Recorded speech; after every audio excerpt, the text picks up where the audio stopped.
করবে, পড়লে তারা সেখান থেকে জানতে পারবে। আমাদের আজকের আলোচ্য বিষয় হচ্ছে fundamentals of telecommunications, that is টেলিকমিউনিকেশনের একেবারে বেসিক গুলো নিয়েই আজকে আমাদের আলোচনা।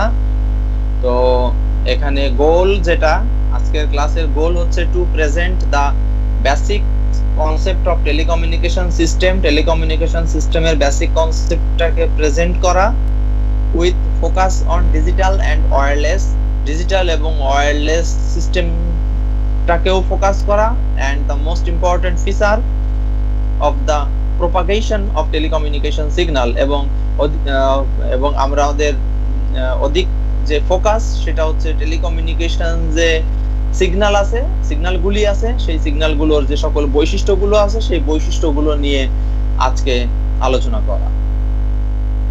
তো আজকে পরের স্লাইডে যাও। হ্যাঁ, আজকে যে সকল বিষয়গুলো এখানে আলোচনার মধ্যে আসবে সেটা হলো signal, analog, digital, random, sampling, bandwidth, spectrum, noise, interference, channel capacity, bit error rate, modulation, multiplexing and duplexing, এগুলো নিয়ে আজকে আমরা আলোচনা করব। প্রথমে আমরা আসি টেলিকমিউনিকেশন সিগন্যালস। টেলিকমিউনিকেশন সিগন্যালস বলতে আমরা কি বুঝি? টেলিকমিউনিকেশন সিগন্যালস আর ভ্যারিয়েশন ওভার টাইম, সময়ের পরিবর্তনের সাথে সাথে কন্টিনিউয়াসলি পরিবর্তনশীল এমন সকল সিগন্যালকেই বুঝি আমরা টেলিকমিউনিকেশন সিগন্যাল, যেটা ভোল্টেজ, কারেন্ট অথবা লাইট লেভেলের মাধ্যমে ইনফরমেশন গুলোকে ক্যারি করে। ফর অ্যানালগ সিগন্যাল, অ্যানালগ সিগন্যালের ক্ষেত্রে আমরা দেখি যে these variables are directly proportional to some physical variable like sound, light, temperature, wind speed, etc. That is সেখানে শব্দ, আলো, তাপমাত্রা ইত্যাদি যে সকল ভ্যারিয়েবল গুলো আছে সেই ভ্যারিয়েবল গুলোর সাথে ডিরেক্টলি প্রপোর্শনালি যে সিম্বল গুলো আছে, যে ডিরেক্টলি প্রপোর্শনালি যে সকল সিগন্যাল গুলো তাদেরকে আমরা বলি হচ্ছে অ্যানালগ সিগন্যাল। আর ডিজিটাল সিগন্যাল যেটা মাত্র দুটি ভ্যালুকে ধারণ করে, অনলি 0 এবং 1, তাদেরকেই আমরা বলি ডিজিটাল সিগন্যাল। পরেরটায় যাও। টেলিকমিউনিকেশন সিগন্যালের কি কি বৈশিষ্ট্য থাকে? এখানে বৈশিষ্ট্যগুলোকে কয়েকটা প্যারামিটারের মাধ্যমে ব্যাখ্যা করা হবে। প্রথমটাকে বলা হচ্ছে amplitude. Amplitude is the maximum excursion from the zero value, zero value থেকে সর্বোচ্চ যে ভ্যালু পর্যন্ত তার মানটা থাকে, and is generally measured in volts or amps, হয় ভোল্টে অথবা অ্যাম্পস এর মাধ্যমে ক্যালকুলেট করা হয়, এমন মানটাকেই আমরা বলি অ্যামপ্লিটিউড। ফর পিরিয়ডিক সিগন্যাল, যে সকল সিগন্যাল গুলো পিরিয়ডিক, দ্যাট ইজ একটা নির্দিষ্ট টাইম পর পর তার শেপটা আবার একই রকম হয়, সেই সকল পিরিয়ডিক সিগন্যালের ক্ষেত্রে the number of repetitions of the signal in one is called the frequency। এবং প্রতি সেকেন্ডে এই পিরিয়ডিক সিগন্যালের যে যত কয়বার রিপিট করে তাকে আমরা বলি হচ্ছে ফ্রিকোয়েন্সি। এটাকে প্রকাশ করা হয় হার্জ এককে। তারপরের প্যারামিটার বা বৈশিষ্ট্যকে বলা হয় পাওয়ার। The power of an electrical signal is given by the product of its voltage and current। Voltage এবং কারেন্টের যে গুণফল সেটার দ্বারাই প্রকাশ করা হয় পাওয়ার, এবং এটাকে মেজার করা হয় হচ্ছে ওয়াট এককে। তারপরের যে বৈশিষ্ট্যটা সেটা হলো energy. The energy of the signal is given by the product power over the time considered, that is পাওয়ারের প্রোডাক্ট গুলোকে যে সময়টাকে অতিক্রম করা যাচ্ছে সেটার দ্বারা, and is measured in joules, এবং এটা জুলের মাধ্যমে প্রকাশ করা হয় বা জুল দিয়ে প্রকাশ করা হয়, and also in kilowatt and its multiple, that is kilowatt, ওয়াটেও প্রকাশ করা যায় অথবা কিলোওয়াটেও প্রকাশ করা যায়। এগুলো হচ্ছে কমন একক এনার্জি গুলোকে প্রকাশ করার। তারপর হচ্ছে টেলিকমিউনিকেশন সিগন্যালস এর ক্ষেত্রে any analog signal can be converted into digital signal by appropriately sampling it, that is যে কোনো অ্যানালগ সিগন্যালকে আমরা ডিজিটাল সিগন্যালে রূপান্তর করতে পারি যদি আমরা এটাকে প্রপারলি স্যাম্পল করি। স্যাম্পলিং স্যাম্পল করলেই আমরা অ্যানালগকে ডিজিটালে রূপান্তর করতে পারি। The sampling frequency must be at least twice of the maximum frequency present in the signal, that is একটা যে সিগন্যালটা প্রেজেন্ট আছে তার যে ফ্রিকোয়েন্সি তার ডাবল হতে হবে sampling frequency. In order to carry all the information contained in it, একটা signal যে পরিমাণ ইনফরমেশন গুলোকে ধারণ করে সকল সিগন্যাল গুলোকে যদি আমাদেরকে বহন করে নিয়ে যেতে হয় তাহলে তার ফ্রিকোয়েন্সি ডাবল রেটে স্যাম্পলিং হতে হবে। Random signals are the ones, random signal হচ্ছে সেই সকল সিগন্যাল দ্যাট আর আনপ্রেডিক্টেবল, যেটাকে আমরা সুনির্দিষ্টভাবে নির্ণয় করতে পারি না এবং পরিবর্তনশীল বা আমরা সরাসরি তার ভ্যালু কত সেটাকে বলতে পারি না, and can be described only by statistical means, শুধুমাত্র স্ট্যাটিস্টিক্যাল মিনস এর মাধ্যমে আমরা তাকে ব্যাখ্যা করতে পারি।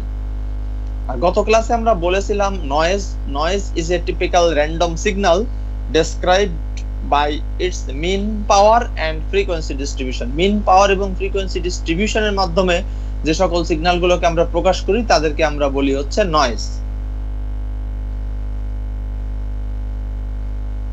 এখানে কয়েকটা ইউনিটের কথা বলা আছে, এই ইউনিটগুলো সম্পর্কে তোমরা ইতিমধ্যে পরিচিত, পিকো, ন্যানো, মাইক্রো, মিলি, সেন্টি, কিলো, মেগা, গিগা।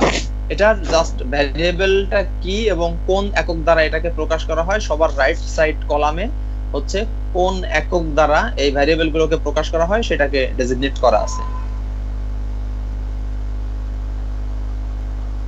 এখন এখানে যেটা দেখানো হচ্ছে যে সিগন্যালের একটা এক্সাম্পল, এখানে একটা ইলেকট্রোম্যাগনেটিক ওয়েভকে দেখানো হয়েছে। তার যে মানগুলো আমরা একটু আগে দেখে আসলাম, তার বৈশিষ্ট্যগুলো তোমরা যদি এই সিগন্যালটাকে খেয়াল করো তাহলে অ্যামপ্লিটিউড যেটা দেখানো হচ্ছে যে জিরো লেভেল থেকে শুরু করে এই সিগন্যালের ম্যাক্সিমাম যে ডিসপ্লেসমেন্ট সেটাকে বলা হচ্ছে অ্যামপ্লিটিউড। আর ওয়েভ লেন্থ একটা ম্যাক্সিমাম অ্যামপ্লিটিউড থেকে শুরু করে আরেকটা ম্যাক্সিমাম একটা অ্যামপ্লিটিউড টু অ্যামপ্লিটিউডের মাঝে যে দূরত্ব সেটাকেই আমরা বলি হচ্ছে ওয়েভ লেন্থ। এটাকে ল্যামডা দ্বারা প্রকাশ করা হয়। আর এইরকম এক সেকেন্ডে এটার সংখ্যা কত বার সে এটা ফ্রিকোয়েন্টলি করতে পারলো, যেমন এখানে এটা এই সিগন্যালটা হচ্ছে টোটাল 2 বার অতিক্রম করেছে, তাহলে এটার ফ্রিকোয়েন্সি হচ্ছে 2। দ্যাট ইজ এই সিগন্যালটা এক সেকেন্ডে 2 বার তার অবস্থান পরিবর্তন করতে পেরেছে, এই জন্য তার ফ্রিকোয়েন্সি হচ্ছে 2। এরপরটাই যাও, ফেজ। এখানে যে ফিগারটা দেখানো হয়েছে এখানে ফেজটাকে বোঝানোর চেষ্টা করা হয়েছে। The phase of A wave, একটা ওয়েভের phase is the fraction of A cycle, একটা সাইকেলের একটা fraction that the wave is offset from a reference point, that is একটা রেফারেন্স পয়েন্টের তুলনায় এটা তার যে সার্কেলটা যেখান থেকে শুরু হয়েছিল সেখান থেকে সে শুরু হয়েছে নাকি তার একটা নির্দিষ্ট এরিয়া পরে নির্দিষ্ট একটা দূরত্ব পরে শুরু হয়েছে সেইটাকে আমরা ফেজের মাধ্যমে নির্ণয় করতে পারি। It is a relative measurement, এটা একটি পারস্পরিক তুলনা that can be express in different ways, এটাকে আমরা বিভিন্ন ভাবে ব্যাখ্যা করতে পারি, সেটা রেডিয়ানের মাধ্যমে হতে পারে, সাইকেলস এর মাধ্যমে হতে পারে, ডিগ্রির মাধ্যমে হতে পারে অথবা পার্সেন্টেজের মাধ্যমে হতে পারে। The two waves that have the same frequency and phase different phases have a phase difference, দুটো ওয়েভ যার একই ফ্রিকোয়েন্সি এবং ডিফারেন্ট ফেজে যারা আছে তাদের মধ্যে অবশ্যই ফেজ ডিফারেন্স থাকবে, and the waves are said to be out of the phase with each other, এবং এই ওয়েভ দুটাকে বলা হবে যে এরা said to be out of phase, that is যখন এরা একই জায়গা থেকে উৎপন্ন না হয়ে যখন ডিফারেন্ট জায়গা থেকে উৎপন্ন হয় তখন এটাকে বলা হয় আউট অফ ফেজ। এবং হোয়াইট ব্ল্যাক কালার এবং রেড কালারের যে শেপ দুটো বা যে ওয়েভ দুটো আমরা দেখতে পাচ্ছি তারা একই জায়গা থেকে উৎপন্ন হয় নাই বিধায় এটাকে আমরা বলবো আউট অফ ফেজ, এবং এদের দুইজনের মধ্যে যে ডিফারেন্সটা, দুইটা ফেজের মধ্যে যে ডিফারেন্স এটাকে আমরা বলি ফেজ ডিফারেন্স। পরের স্লাইডে যাও। ওয়েভলেন্থ এবং ফ্রিকোয়েন্সি তার সাথে যে ম্যাথমেটিক্যাল যে রিলেশনের মধ্যে আছে সেটা হচ্ছে একটা ইকুয়েশন এখানে দেখানো হয়েছে, C is equal to F into lambda. C হচ্ছে স্পিড, এটা মিটার পার সেকেন্ড আছে, স্পিড হবে হচ্ছে ফ্রিকোয়েন্সি আর ওয়েভলেন্থের গুণফল।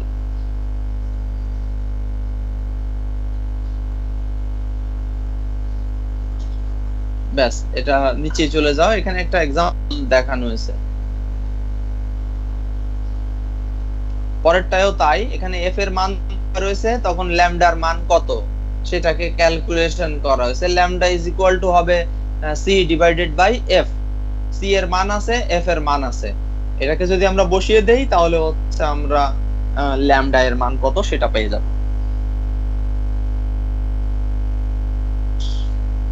ব্যাস, এখানে রাখো। এখানে একটা সাইনোসয়েডাল ওয়েভকে এখানে রিপ্রেজেন্ট করা হয়েছে। সাইনোসয়েডাল ওয়েভের যে ইকুয়েশন, সেই ইকুয়েশন হচ্ছে vt is equal to capital A cos wt minus থিটা। এখন a হচ্ছে সিগন্যালের অ্যামপ্লিটিউড, সিগন্যালের যে মান, w is equal to 2 into pi f, that is angular frequency, in রেডিয়ানে প্রকাশ করা হয়েছে।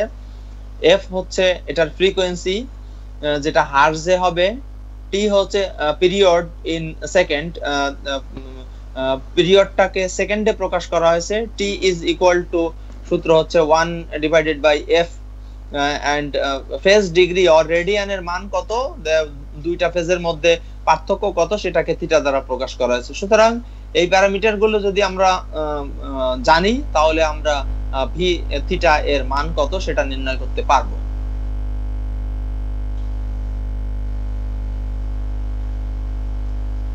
এখানে সিগন্যালস এবং তার স্পেকট্রাম দেখানো হয়েছে। সিগন্যাল এখানে বাম দিকে আছে তার ওয়েভ ফর্ম, একটা আছে অ্যানালগ ওয়েভ ফর্ম, আর একটা নিচে আছে হচ্ছে ডিজিটাল ওয়েভ ফর্ম। আমরা আগেই বলেছিলাম যে অ্যানালগ ওয়েভ ফর্ম এবং ডিজিটাল ওয়েভ ফর্মের মধ্যে পার্থক্য হচ্ছে অ্যানালগ ওয়েভ ফর্মের কন্টিনিউয়াসলি ভ্যারিং সিগন্যাল থাকবে, আর ডিজিটাল ওয়েভ ফর্মের হচ্ছে সুনির্দিষ্ট ভ্যালু গুলো থাকবে, সেখানে হয় 0 ভ্যালু থাকবে অথবা 1 ভ্যালু থাকবে। তো নিচের যে ফিগারে টপ ভ্যালুতে হচ্ছে 1, আর যখন ওয়ার ভ্যালু তখন সেটাকে আমরা বলি হচ্ছে 0। আর এখানে ডান সাইডে স্পেকট্রাম গুলোকে দেখানো হয়েছে, 0 থেকে শুরু করে 0f, মিডল অফ দা স্পেকট্রামকে প্রকাশ করা হচ্ছে fc, আর সিগন্যালের সর্বোচ্চ যে মান সেটাকে দেখানো হয়েছে অ্যামপ্লিটিউড আকারে।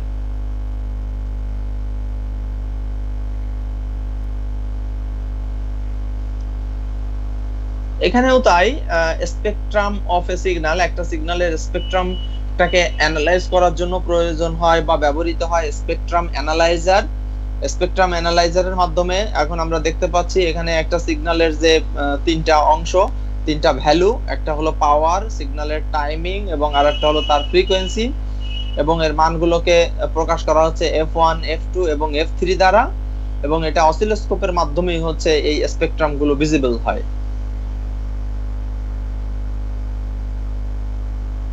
পরবর্তী ফিগারে যেটা আছে ইলেকট্রোম্যাগনেটিক স্পেকট্রাম, এখানে ইলেকট্রোম্যাগনেটিক স্পেকট্রামেরও একটা এক্সাম্পল এখানে দেখানো হয়েছে। সেটা হচ্ছে যে ওয়েভলেন্থটা দেয়া আছে বিলো ফিগারে, সেইটাকে বলা হচ্ছে অ্যাপ্রক্সিমেট ওয়েভলেন্থ ইন মিটারে দেওয়া আছে। এখানে যে স্পেকট্রাম গুলো আছে সেগুলোকে কয়েকটা অংশে বিভক্ত করা আছে। প্রথমে হচ্ছে রেডিও স্পেকট্রাম, তারপরে মাইক্রোওয়েভ, তারপরে হচ্ছে ভিজিবল লেন্থ, সেটার আবার দুইটা পার্ট, সেটা হচ্ছে একটা হলো ইনফ্রারেড আর একটা হলো আল্ট্রাভায়োলেট, তারপরে এক্স-রে স্পেকট্রাম আর একটা হলো গামা রে স্পেকট্রাম। আর উপরে যে ফ্রিকোয়েন্সি গুলো দেখানো হয়েছে, দ্যাট ইজ কোন সিগন্যাল কোন ধরনের ফ্রিকোয়েন্সি গুলোকে ক্যারি করে, এক ধরনের সিগন্যালের এক ধরনের ফ্রিকোয়েন্সি ইউজ হয়। যেমন এখানে রেডিওর ক্ষেত্রে যেটা দেখানো হয়েছে 10⁴ থেকে 10⁸ এবং 10⁻10 এর মাঝামাঝি একটা স্পেকট্রাম পর্যন্ত ব্যবহার করা হচ্ছে রেডিও ফ্রিকোয়েন্সি। মাইক্রোওয়েভের ক্ষেত্রেও এরকম সুনির্দিষ্ট করা আছে, দ্যাট ইজ প্রত্যেকটা স্পেকট্রাম আলাদা আলাদা ডিফারেন্ট ফ্রিকোয়েন্সি ব্যবহার করে, তারই একটা এক্সাম্পল এই ফিগারে দেখানো হয়েছে।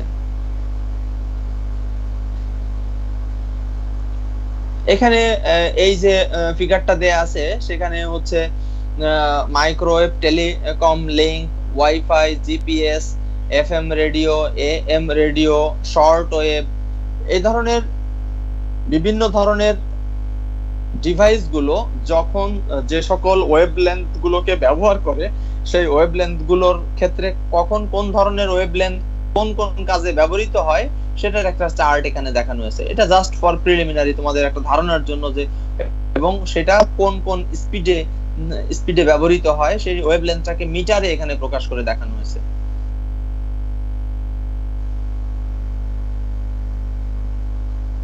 ওয়াইফাই যে ফ্রিকোয়েন্সি আছে, ওয়াইফাই ফ্রিকোয়েন্সি এবং তার যে ওয়েভলেন্থ আছে, তা ওয়াইফাই এর বিভিন্ন ধরনের স্ট্যান্ডার্ড আছে। সেটা 802.11 স্ট্যান্ডার্ড, আবার 802.11 AN স্ট্যান্ডার্ড, আর একটা হলো B/G/N স্ট্যান্ডার্ড।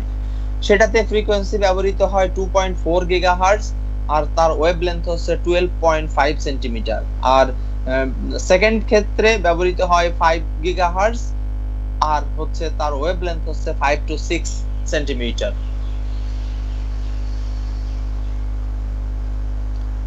একটা কমিউনিকেশন সিস্টেম তিনটা মেজর কম্পোনেন্টের সমন্বয়ে গঠিত হয়। একটা হচ্ছে ট্রান্সমিটার, আর একটা হলো রিসিভার, আর মাঝখানে হচ্ছে চ্যানেল। ট্রান্সমিটার যে সকল সিগন্যাল গুলোকে পাঠাতে চায় সেটা চ্যানেলের মধ্য দিয়ে অতিক্রম হয়ে সেটা রিসিভারের কাছে গিয়ে রিসিভ হয়। এইটাকে আমরা বলি ওভারঅল কমিউনিকেশন সিস্টেমের ব্লক। অ্যাটেনুয়েশন দরকার নেই, নিচে চলে যাও। এটা ট্রান্সমিটেড আর রিসিভড সিগন্যাল, এখানে বলার কিছু নাই। নয়েজ ইন অ্যানালগ সিগন্যাল, এটাও বলার কিছু নাই, কারণ মেইন দাঁড়াও একটু রাখো উপরে যাও। অ্যানালগ সিগন্যাল যেটা আমরা সেন্ড করতে চাই, অ্যানালগ সিগন্যালের সাথে যখন আমরা গতকালকে দেখেছিলাম যে আসলে বিভিন্ন ধরনের নয়েজ সিগন্যালের মধ্যে ইনডিউসড হয়ে যেতে পারে, তখন কি হবে, অরিজিনাল সিগন্যালের যে শেপ, অরিজিনাল সিগন্যালের সেই শেপের মধ্যে কিছুটা পরিবর্তন আসে। সেগুলো হচ্ছে এই পরিবর্তন কিভাবে আসে সেগুলো ডান সাইডের ফিগার এবং তার নিচের ফিগারগুলোতে দেখা যাচ্ছে যে সিগন্যালগুলো বিভিন্নভাবে ক্ষতিগ্রস্ত হয়ে যায়। সুতরাং নয়েজ সেটা অ্যানালগ সিগন্যালের মধ্যেও ইনডিউসড হতে পারে, ডিজিটাল সিগন্যালের মধ্যেও ইনডিউসড হতে পারে, অথবা বিভিন্ন ধরনের ট্রান্সমিশন চ্যানেলের মধ্য দিয়ে যখন সিগন্যাল অতিক্রম করে তখনও হচ্ছে নয়েজটা ইনডিউসড হতে পারে। Interference, any signal different from the one that is our system is designed to receive, that is captured by the receiver, impairs the communication and is called interference. That is, যে সিগন্যালটা পাঠানো হয়েছিল, যে সিগন্যালটা আমাদের রিসিভারে receive হওয়ার কথা, সেই সিগন্যালটা যদি কোনো কিছুর মাধ্যমে বাধাপ্রাপ্ত হয়, ক্ষতিগ্রস্ত হয়, তখনই সেটাকে আমরা বলি ইন্টারফিয়ারেন্স। ইন্ট্রা চ্যানেল ইন্টারফিয়ারেন্স আর একটা হলো কো চ্যানেল ইন্টারফিয়ারেন্স। তো intra-channel interference originates in the same channel as our signal. একই চ্যানেলের মাধ্যমেই যদি ইন্টারফিয়ারেন্সটা হয় সেটাকে আমরা বলি intra-channel interference। আর co-channel interferenceটা ঘটে is due to the imperfection of the filters that will let the signals from adjacent channel. পাশাপাশি চ্যানেলের মধ্যে যখন সিগন্যালগুলো পাশাপাশি চ্যানেলগুলোর মধ্য দিয়ে অতিক্রম করে তখন সেই সব জায়গাতে ফিল্টারগুলোর যথাযথ কার্যক্রম না করতে পারার ফলে যে ধরনের ইন্টারফিয়ারেন্স হয় তাদেরকে বলা হয় কো চ্যানেল ইন্টারফিয়ারেন্স। একটা চ্যানেলের ক্যাপাসিটি কেমন হবে সেটা একটা সূত্রের মাধ্যমে নির্ণয় করা হয়। চ্যানেলের ক্যাপাসিটিটাকে প্রকাশ করা হয় সি দ্বারা। C is equal to B into log 2 into 1 plus S divided by N nought B. এখানে সি হচ্ছে capacity bit per second, B হচ্ছে ব্যান্ডউইথ, সিগন্যালের ব্যান্ডউইথ কত, এস হচ্ছে রিসিভড সিগন্যাল পাওয়ার, যে পরিমাণ পাওয়ার সিগন্যালের পাওয়ার রিসিভড হলো, আর এন নট হচ্ছে নয়েজ পাওয়ার ডেনসিটি, আর বি হচ্ছে ফর ব্যান্ডউইথ। সুতরাং এই ইকুয়েশনের মাধ্যমেই হচ্ছে আমাদের চ্যানেলের ক্যাপাসিটিটা হচ্ছে ক্যালকুলেটেড হয়। আচ্ছা, আমরা যখন একটা সিগন্যাল পাঠাই সেই সিগন্যালটা থেকে নয়েজি সিগন্যালগুলোকে ডিটেক্ট করার বিভিন্ন ধরনের টেকনিক আছে। সেই টেকনিকগুলোকে আমরা এখানে বলা হচ্ছে যে ফিগারে যেটা দেখানো হচ্ছে 0 এবং 1, 0 হচ্ছে লো ভ্যালু আর 1 হচ্ছে হাই ভ্যালু, এবং সেইগুলোর থেকে একটা ইলেকট্রিক্যাল নয়েজ এখানে ইনডিউসড হচ্ছে। ইনডিউসড হওয়ার পরে যে সিগন্যালটা আমরা পাচ্ছি, সেই সিগন্যালের যে সিকোয়েন্সটা আমরা দেখতে পাচ্ছি, সেখানে দেখতে পাচ্ছি যে অরিজিনাল সিগন্যালে ছিল হচ্ছে 0 1 0 1 1 1 0, আর এইটা নয়েজটা ইনডিউসড হয়ে যাওয়ার ফলে রিসিভড যে সিকোয়েন্স সেখানে হয়ে যাচ্ছে কি 0 1 0 1 0 1 0। দ্যাট ইজ আমরা যে সিগন্যালটা পাঠাতে চেয়েছিলাম, রিসিভিং এন্ডে যখন ওই সিগন্যালটাকে আমরা না পাবো, তখনই আমরা বুঝতে পারবো যে এই সিগন্যালটা হচ্ছে নয়েজি সিগন্যাল। তখন সেখানে নয়েজ রিমুভাল করার বা নয়েজকে বাদ দেওয়ার জন্য যে সকল টেকনিক গুলো আছে, সেই টেকনিক গুলোকে অ্যাপ্লাই করে আমাদেরকে নয়েজ গুলোকে ওখান থেকে আমরা কি করতে হবে, আমাদের রিমুভ করতে হবে।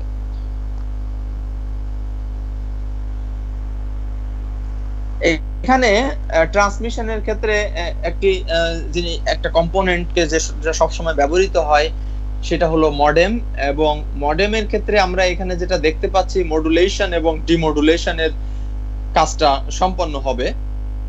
সেখানে হচ্ছে ডিজিটাল থেকে মডেমের মাধ্যমে সেটা অ্যানালগ সিগন্যাল আকারে রূপান্তর করতে হবে, রূপান্তর করে আবার এখানে আমরা যখন প্রসেস করার সময় সিগন্যালগুলো আমাদের ডিজিটালি প্রসেস করতে হবে, আর যখন ট্রান্সমিশন মিডিয়াম বা চ্যানেলের মধ্য দিয়ে যখন অতিক্রম করতে হবে, তখনই আমাদের প্রয়োজন হচ্ছে অ্যানালগ সিগন্যাল। তার মানে কখনো আমরা ডিজিটাল আকারে আমাদের সিগন্যালগুলোকে প্রয়োজন হচ্ছে প্রসেসিং এর জন্য, আর কখনো ট্রান্সমিশনের জন্য আমাদের অ্যানালগ সিগন্যাল অ্যানালগ আকারে প্রেরণ করতে হচ্ছে। এই কাজটার জন্য দায়িত্ব পালন করে সেটাকে আমরা বলি modem.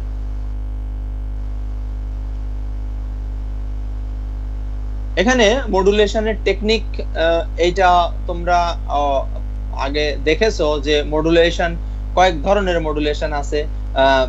Amplitude shift king modulation আছে, ফেজ শিফট কিং মডুলেশন আছে, ফ্রিকোয়েন্সি শিফট কিং মডুলেশন আছে, এবং কিউএএম মডুলেশন আছে, এবং এক এক ধরনের মডুলেশনের ক্যারেক্টারিস্টিক্স এক এক রকম। সেটা এখানে নিচে একটু ব্যাখ্যা করেছে যে the digital sequence 1010 is showing modulating a sinusoidal carrier in amplitude shift king। amplitude shift king এর মাধ্যমে এটা মডুলেট করে দেখানো হয়েছে, ফেজ শিফট কিং এর ফ্রিকোয়েন্সি শিফট কিং এর মাধ্যমে দেখানো হয়েছে, ফেজ শিফট কিং এর মাধ্যমে দেখানো হয়েছে, এবং কোয়াড্রেচার অ্যামপ্লিটিউড মডুলেশনের মাধ্যমে দেখানো হয়েছে। তো এখানে বলেছে quadrature modulation is another term used for binary phase modulation. Binary phase মডুলেশনের ক্ষেত্রে হচ্ছে QAM ব্যবহৃত করা হয়। There is a great number of modulation techniques derived from these basic schemes।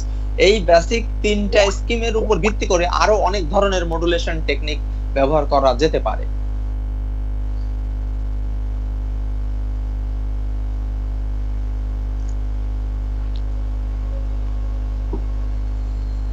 এখন আমরা যেটা দেখতে চাই সেটাকে বলা হচ্ছে মাল্টিপ্লেক্সিং। এখানে দুই ধরনের জিনিস ব্যবহৃত হবে, সেটাকে বলা হচ্ছে মাল্টিপ্লেক্সার আর একটা হচ্ছে ডিমাল্টিপ্লেক্সার। মাল্টিপ্লেক্সারের ক্ষেত্রে যেটা হচ্ছে যে অনেকগুলো ইনপুট লাইন আছে, এখানে ফিগারে আমরা যেটা দেখতে পাচ্ছি A B C D এরকম মাল্টিপল চ্যানেলের মধ্য থেকে সিগন্যাল গুলো আসছে। মাল্টিপ্লেক্সার কি করছে, সেই সিগন্যাল গুলোকে রিসিভ করে সে একটা ট্রান্সমিশন লাইনের মধ্য দিয়ে সে এটাকে পাঠাচ্ছে, দ্যাট ইজ তার আউটপুট হচ্ছে একটা। আবার এই একটা যখন পাঠানো হচ্ছে তখন এটা ডিমাল্টিপ্লেক্সারের ক্ষেত্রে তখন ইনপুট আসছে।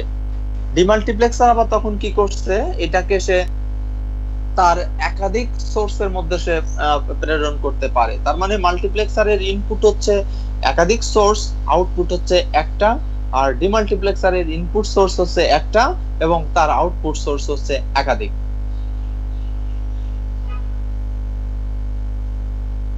এখানে মিডিয়াম শেয়ারিং টেকনিকের কথা বলা হয়েছে। মিডিয়াম শেয়ারিং হতে পারে তিন ধরনের, FDMA হতে পারে, তারপরে TDMA হতে পারে, আরেকটা হচ্ছে CDMA হতে পারে।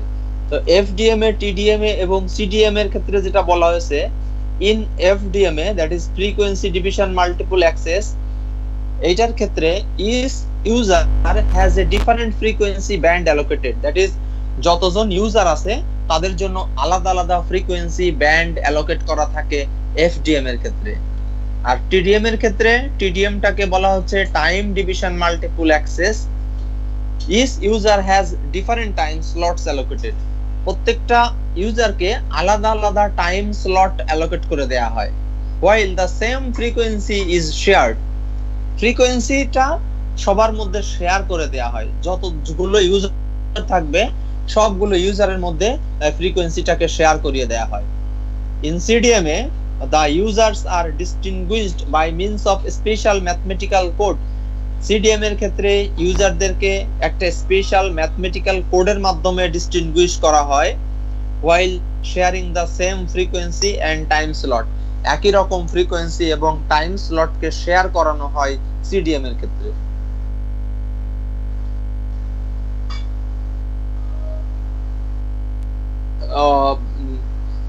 এটা সিডিএম এ অ্যানালজি, এটা আপাতত দরকার নেই, এখানে এতটা দরকার নেই। টাইপস অফ ট্রান্সমিশনে যাই আমরা। ট্রান্সমিশনের টাইপসটা তিন ধরনের হতে পারে। সেটা হতে পারে সিমপ্লেক্স, এটা হবে ওয়ান ওয়ে, শুধু সিগন্যাল একদিক থেকেই প্রেরণ করা সম্ভব, এক্সাম্পলকে বলা হচ্ছে TV broadcasting. Half duplex, half duplex হচ্ছে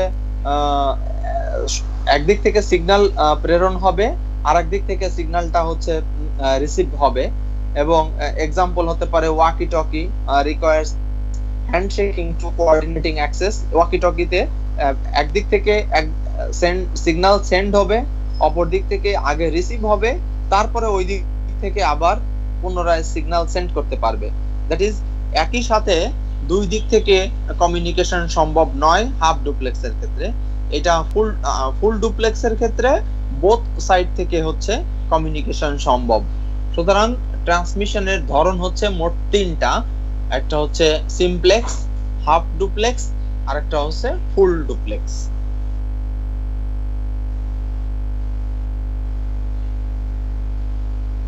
বিহেভিয়ার অফ রেডিও ওয়েভস, একটা রেডিও ওয়েভের বিহেভিয়ার কেমন হয়? There are a few simple rules of thumb that can prove extremely useful when making fast plans for a wireless network. অনেক ধরনের simple rule আছে যার মাধ্যমে আমরা ওয়্যারলেস নেটওয়ার্কটাকে পরিকল্পনা করতে পারি সুন্দরভাবে, এটা কিভাবে কাজ করে সেগুলো তার বিহেভিয়ার দেখলে আমরা বুঝতে পারি। এক নম্বর কি বলছে, the longer the wavelength, ওয়েভলেন্থটা যত লম্বা হবে, the farther it goes, এটা তত দূর পর্যন্ত যেতে পারবে। the longer the wavelength, the better it travels through, এটা সেই পর্যন্ত ভালোভাবে যেতে পারবে and around things, এবং তার চারিদিকে যে সকল কম্পোনেন্ট গুলো আছে সেগুলোর মধ্য দিয়ে সেটা ট্রান্সমিট হতে পারবে। the shorter the wavelength, যদি শর্ট হবে, ওয়েভলেন্থ যদি শর্ট হয়, the more data it can transport, অনেক বেশি ডেটা সে হচ্ছে মানে প্রেরণ করতে সক্ষম। ডেটা ওয়েভলেন্থ শর্ট হলে অনেক বেশি ডেটা আমরা প্রেরণ করতে পারি।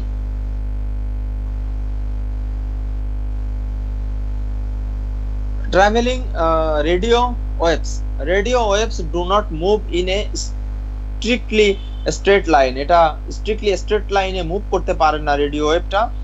on their way from point A to point B, waves may be subject to, আমরা যদি পয়েন্ট এ থেকে পয়েন্ট বি তে যদি একটা রেডিও ওয়েভকে পাঠাতে চাই, তাহলে পাঠাতে গেলে নিম্নোক্ত কয়েকটা বিষয় ঘটতে পারে।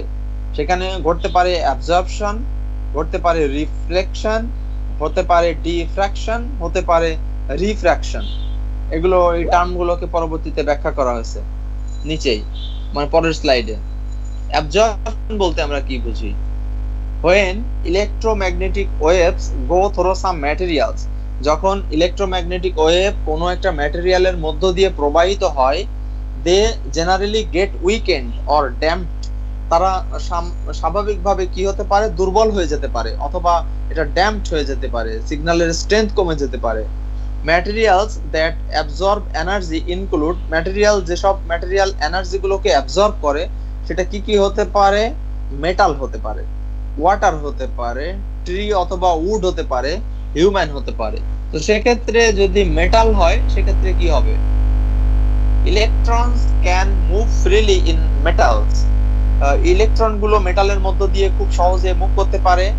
and are readily able to swing and thus absorb the energy of a passing wave. যে ওয়েভটা মেটালের মধ্য দিয়ে পাস করতে চায় তাকে সে সহজে অ্যাবজর্ব করে ফেলতে পারে। Water molecules jostle around in the presence of radio waves, thus absorbing some energy. ওয়াটারের যে সকল মলিকুল আছে তারাও হচ্ছে এনার্জি গুলোকে অ্যাবজর্ব করতে পারে, অ্যাবজর্ব করতে সক্ষম। ট্রি, গাছ অথবা যে কোনো কাঠ absorb radio energy proportionally to the amount of water contained in it. Tree বা উডের মধ্যে যদি পানি থাকে তাহলে পানি যে পরিমাণ শক্তি অ্যাবজর্ব করে, গাছ অথবা যে কোনো কাঠ ঠিক একই পরিমাণ এনার্জি অ্যাবজর্ব করে। হিউম্যানস আর মোস্টলি ওয়াটার, মানুষের শরীরেও হচ্ছে অধিকাংশটাই পানি বা একটা অংশ পানি। We absorb radio energy quite well, আমরা মানে মানুষের শরীরও হচ্ছে রেডিও এনার্জি করতে পারে, অ্যাবজর্ব করতে পারে।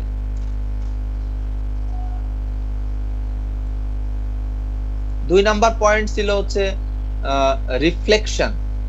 এখানে একটা এক্সাম্পল দেখানো হয়েছে, the rules of reflections are quite simple, that is the angle at which a wave hits a surface is the same angle at which it gets deflected. যে অ্যাঙ্গেলে একটা ওয়েভ এসে পড়বে কোনো একটা সারফেসে, ঠিক একই অ্যাঙ্গেলে সে এখান থেকে বেরিয়ে যাবে, এটাকে বলা হয় হচ্ছে reflection. Metal and water are excellent reflectors of radio wave. Metal এবং ওয়াটার হচ্ছে খুবই এক্সেলেন্ট একটা ম্যাটেরিয়াল যেটা রেডিও ওয়েভকে রিফ্লেক্ট করতে পারে বা রিফ্লেক্ট করে। এরপরে আসো diffraction. Because of the effect of diffraction, ডিফ্রাকশনের কারণে waves will bend, যে ওয়েভটা এসে আপতিত হয় সেটা একটু বাঁকিয়ে যায়। blend around corner, কর্নারে একটু বাঁকিয়ে যায়, or through an opening in a barrier, যেখানে সে আপতিত হলো সেই কর্নারে বেঁকে যায়, অথবা যখন এটা বেরিয়ে যাবে সে বেরিয়ে যাওয়ার মুখ দিয়ে সে এটাকে যখন সে আউটে চলে যাবে তখনই সে তার যে অ্যাঙ্গেলে আসছিল সেই অ্যাঙ্গেল থেকে সে একটু বেঁকে হয় বাইরের ভেতরের দিকে প্রবেশ করবে, অথবা একটু বেঁকে সে বাইরের দিক থেকে বেরিয়ে যাবে, এটাকে বলা হয় হচ্ছে ডিফ্রাকশন। তারপরেরটাকে বলা হচ্ছে refraction. Refraction is the apparent blending of waves when they meet a material with different characteristics. যখন একাধিক ম্যাটেরিয়ালে যখন হচ্ছে সংস্পর্শে আসে, তখন একটা ম্যাটেরিয়াল যখন একাধিক মাধ্যমের সংস্পর্শে আসে তখন যে বিষয়টা ঘটে সেটাকে বলা হচ্ছে রিফ্র্যাকশন।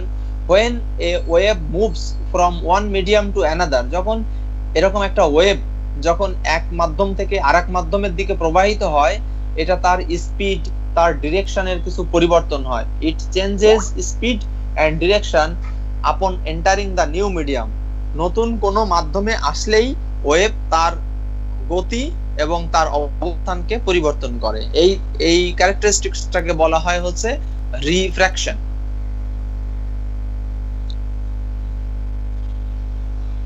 তারপরেটা যাও, এটা হচ্ছে polarisation.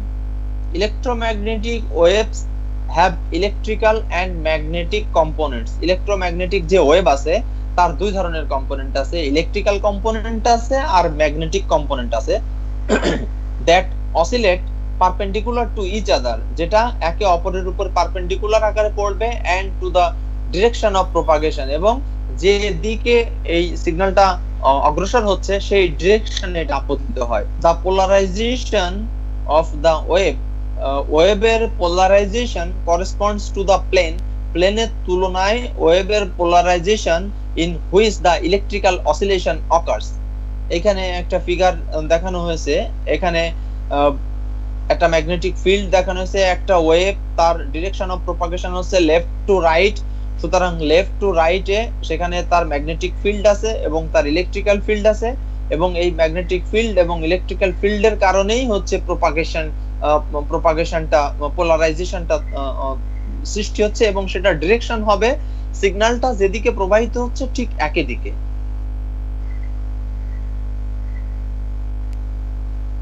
Line of sight and Fresnel zone.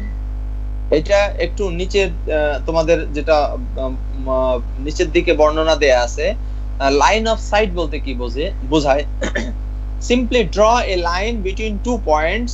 If nothing is in the way, we have optical line of sight. That is, যদি আমরা স্ট্রেইট একটা লাইন তৈরি করি দুইটা পয়েন্টের মধ্যে যেখানে মাঝে আর কোনো মিডিয়াম নাই, তখন সেটাকে আমরা বলি লাইন অফ সাইট।